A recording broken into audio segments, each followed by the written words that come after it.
नमस्कार प्रणाम। हमारे ट्यूशन पे आप सब लोग का स्वागत है। आशा करते हैं आप लोग स्वस्थ मस्त होंगे, बहुत ही अच्छे होंगे, बहुत ही प्यारे होंगे और बहुत दर्द भरी, बहुत ही प्यारी गीत है, भोजपुरी पारंपरिक गीत है। ज़रूर सुने, अपना प्यार सपोर्ट से जरूर दें, लाइक सब्सक्राइब शेयर जरूर करें, कमेंट बॉक्स में अपनी राय दें। एक बार हमारे चैनल से, अर्चना एक सिंगर चैनल से आप लोग जरूर जुड़ें। बसंती चमन में चहक जाला के हो, बसंती चमन में चहक जाला के हो, बसंती चमन में चहक जाला के हो, उम्र ऐसने बहक जाला के हो, कि उम्र ऐसने बहक जाला के हो, कि आज हमरा पेवा कल तोहरा पे आई,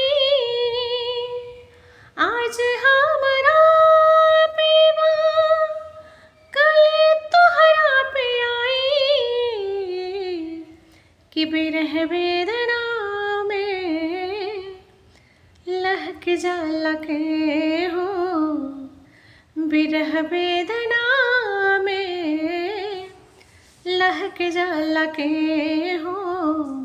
कि बिरह वेदना में लहक जाला के हो,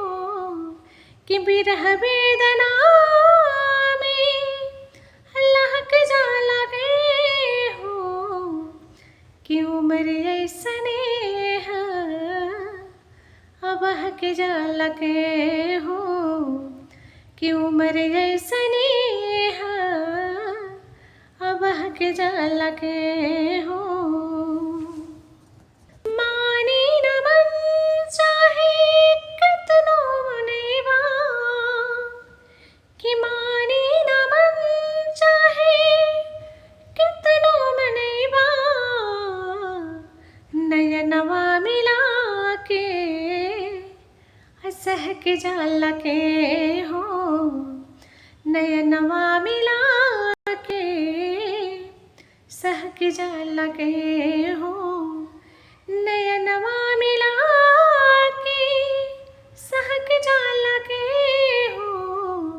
नयनवा मिला के सहक जाला के हो, मेरे ऐसने बहक जाला के हो, कि उम्र ऐसने बहक जाला के हो। सनहिया लगई हा केहू से सहम के, सनहिया लगई हा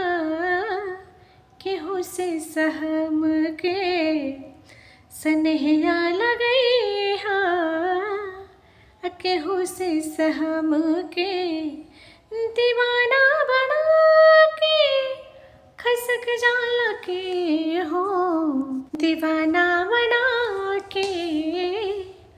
खसक जाला के हो, दीवाना बना के खसक जाला के हो,